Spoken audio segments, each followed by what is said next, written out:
Today's topic is basically is about continuation of the Tzeniot in women. The reason we emphasize this is because of the fact that, as we mentioned in a few different times, the whole Geula depends on the Satkoniot of the women. And that's why we try to bring out some points that how important it is for women to be Tzeniot, because it's not just for their family, it's also for the Kehila, for the community, and also it globally affects everything and brings out the Geula. So that's why we're talking about it. And one of the things that we talked about last time, or a few times already, about this, that why the Panuchli is so considered as not a Kisur Rosh, and why there are so many poskim between Ashkenazi and Sephardim. They are against it. It's not just a Sephardic thing. They are in the here in America, and also many Rabbanim in Israel, they are against Panuchli. So the Sebara is what's the reason? What's the reason that a woman's not supposed to wear Panuchli? We mentioned it's supposed. The whole concept is Panuchli bolet. Particularly the concept that a woman should not be bullied, but be a stick out in the community and attract attention after the other people, especially men. So that's the whole concept. So there's a story here from the Sefer of the Moshe Torah. I have read some of the stories from there, and here it brings another point that it says that in the time of the Rabbi Shmuel Salant, he was of the Rav of the Ashkenazim in Yerushalayim.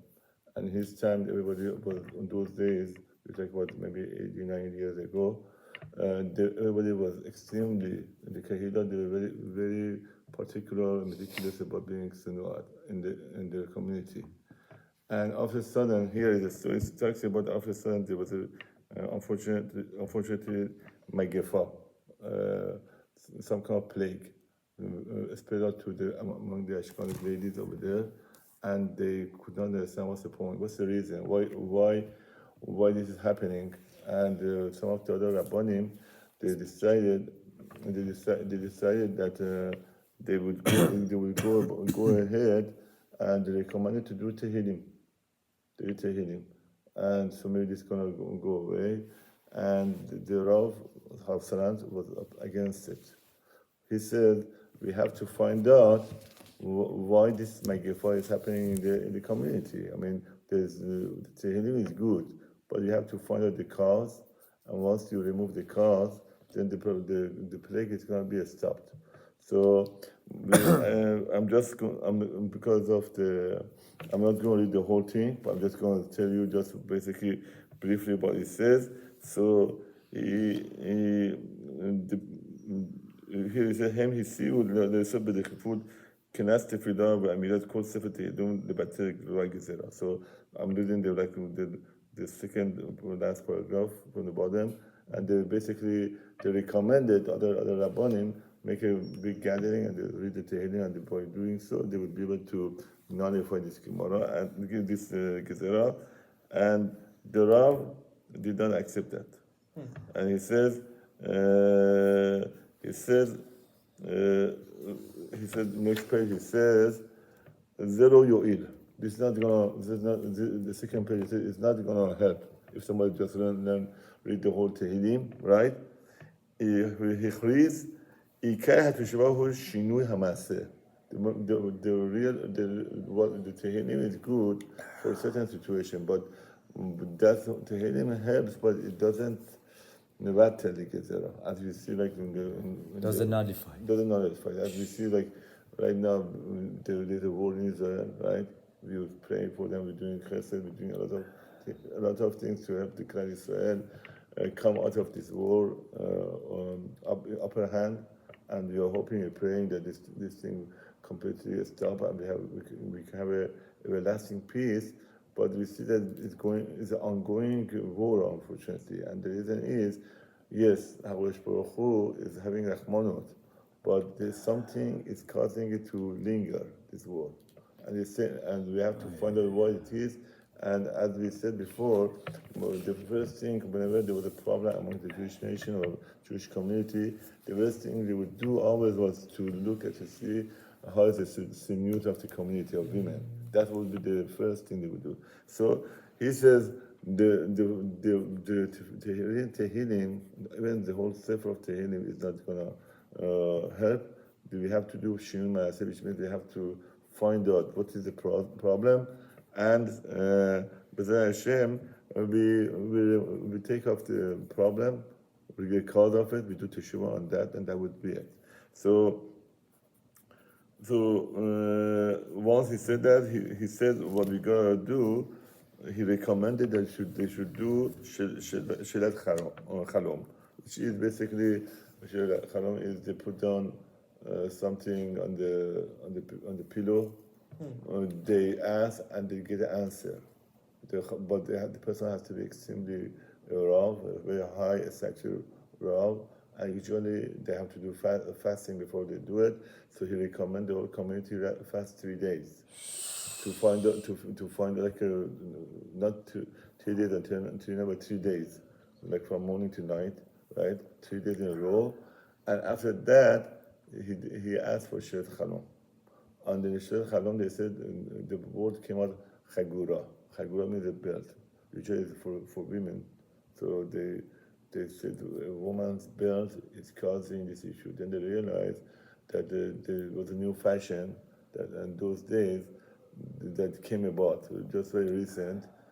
And we're not talking about not covering the hair. The hair was covered.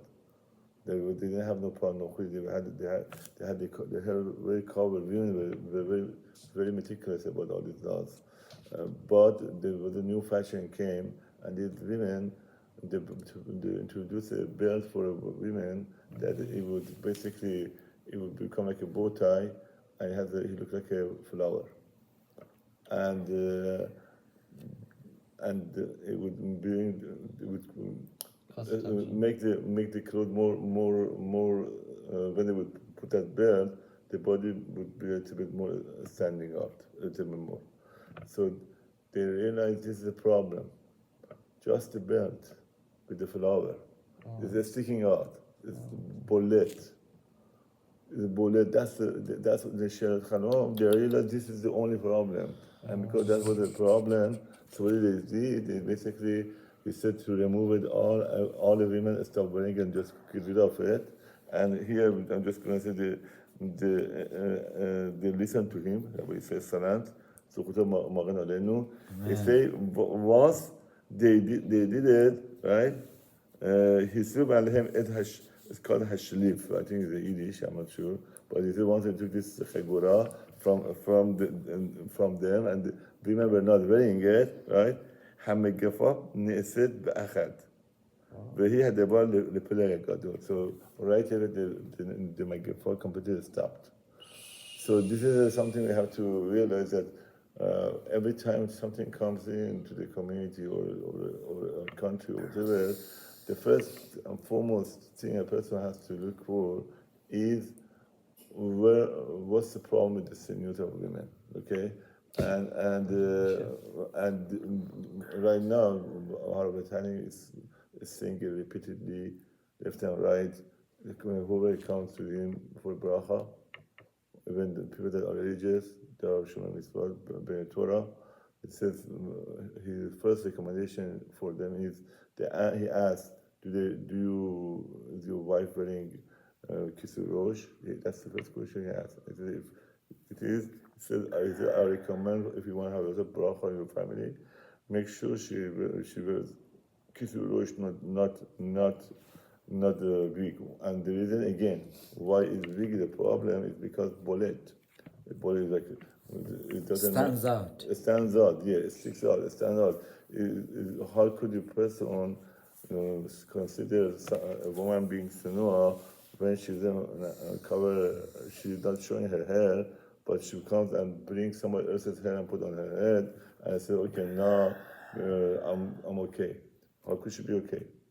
That's the whole concept, and that's basically is a problem. And the Harav Atali said a few times already that if we want this war to end, people, if women, they will stop wearing pornography, immediately this whole thing stops.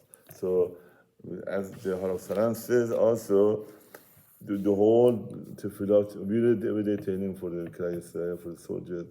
May Hashem protect them from any harm, and may the whole country and the whole Jewish nation throughout the world be protected from any harm.